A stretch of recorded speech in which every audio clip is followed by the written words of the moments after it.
Ngano? Video dining mananap. Kanina ra dining nagbidyo-bidyo sa ako. Mura si Imi maulaw mapuntaan ni. Pero magpabaga na lang yung kugnaong ani ninyo. Ako itudlo niyo karon. Pero ito mag-upload mo video sa inyong Facebook account ba? Anong dili mo mag-copyright bitaw? Muna ako itudlo karon ninyo. Kung asa ta mo kuha og mga sound effects sa atong mga video na i-upload nato sa atong mga Facebook account, sa atong Facebook page. Unsa ni kaning mga vlogger, kaning mga content creator, muna akong itudlo unsaon kung asa ta mo kuha og mga video nga i-attach nato sa atong mga video bitaw nga i-upload nato sa atong Facebook. Dili po ni siya pwede i-upload nimo sa YouTube kay mag-copyright man ni didto. Sa Facebook ra gyud. Mora na akong itudlo ninyo, isip-sip ninyo kung unsaon pag kuha sa mga sound background, sound effects sa atong mga video bitaw. Mo na atong itudlo karon para makahibalo mo. Kaya naay mga vlogger, naay mga kaning kanang mga pagsugod sa pag-vlog bitaw. Mahilig og sounds. So tudloan ta mo kung asa ta mo kuha. Kung unta na po'y makatunan.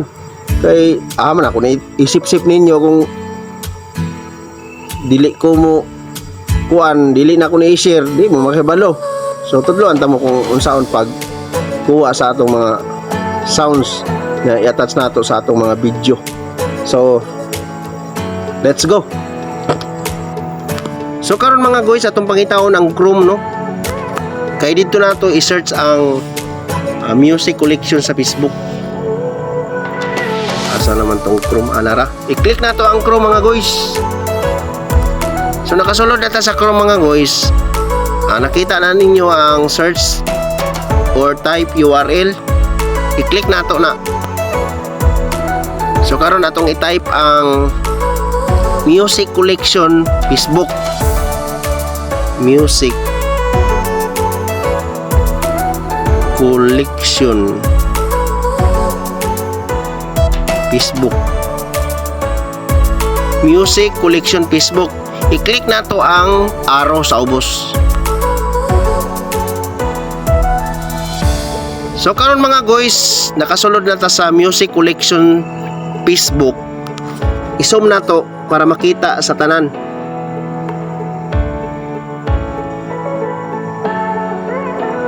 Kani mga guys, Facebook sound collection, i-click na to.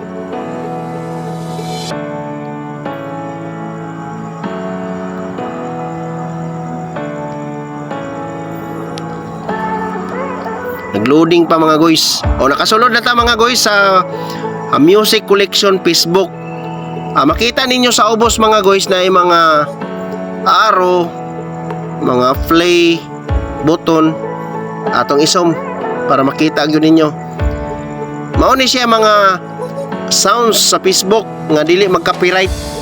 Kanang mga video bitaw nato na i-upload nato sa atong mga Facebook page, pwede nato ni i-attach nato ni sa atong mga video para di mag-copyright. Pero dili ni pwede sa YouTube.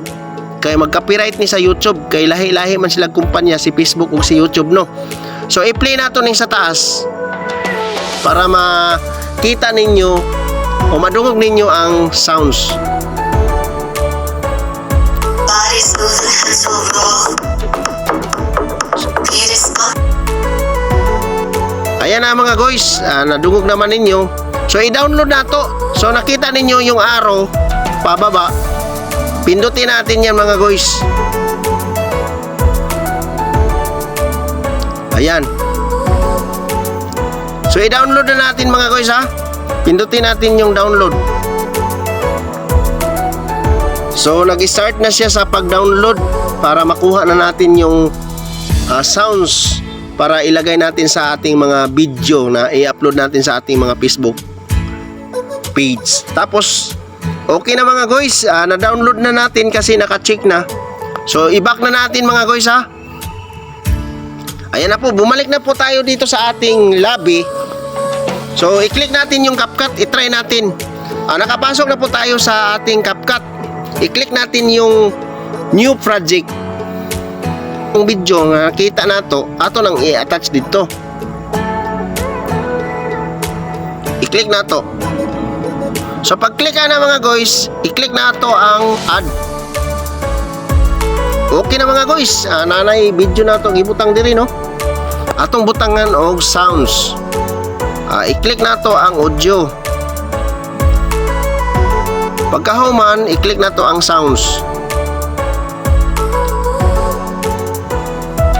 So i-click nato ning nasa ubos ang ikaduha gikan sa TikTok logo, ikaduha kani. Pag-click nato ana, may nakita ninyo na extracted. Then from device kani dirita sa from device. Katong atong i-upload sa Chrome na music mo ni mga guys. Body smooth and handsome, bro. Mo na siya mga guys, ang atong na-upload no, na-upload naman nato no. Ato namang na-download. Dili di upload. Na-download na din nato. Na-download na nato ang music. So atong i-click ning plus sign. Nakabutang na ang kwan mga guys, ang sounds na atong gi-download sa Chrome ganina no. Atong i-play, i-click nato ning play button. Body smooth and handsome, bro. O di ba mga guys? Nakuha na nato ang sound background sa atong mga video sa gikan sa kwan, gikan sa Chrome para i-upload nato sa atong mga Facebook page. Kanang naay music background ng atong mga video no. Maayo gyud na naay sound nga madungog sa mga viewers para ganahan po sila maglantaw sa atong video, dili boring ba. Ug unya mobalik na ta sa atong labi. Magpasalamat po ko sa uban nga katong interesado mo nga mulantaw sa akong video. Ug katong mga bihasa na itong mga karaang vlogger, itong mga sikat na ayun na nyo lang tawon ning akong tutorial kay para raman ni sa mga beginner nga bago pang nagsugod og vlog bitaw diya. Mao nay akong gi-kuan sa ila. Ako ra pong gi-share sa ila na unsa akong nahibawan gamay. Dili po ko sa panghinambong nga wa ko kay nahibawan. Napo ko'y gamay nahibawan parte ing unani. So gi-share na ako sa ila. God bless na lang po sa makalantaw ning video. Magpasalamat po ko nga mo suporta pod mo ani nako sa akong kuan, sa akong page o sa akong YouTube channel BRP TV Vlogs. Og daghan po kayong salamat sa inyong suporta nga bisan makita lang nako na nanay mga views bisan 300, 400, 100 malipay na ko ana. Kaya ako isa sab ako ka beginner. So thank you.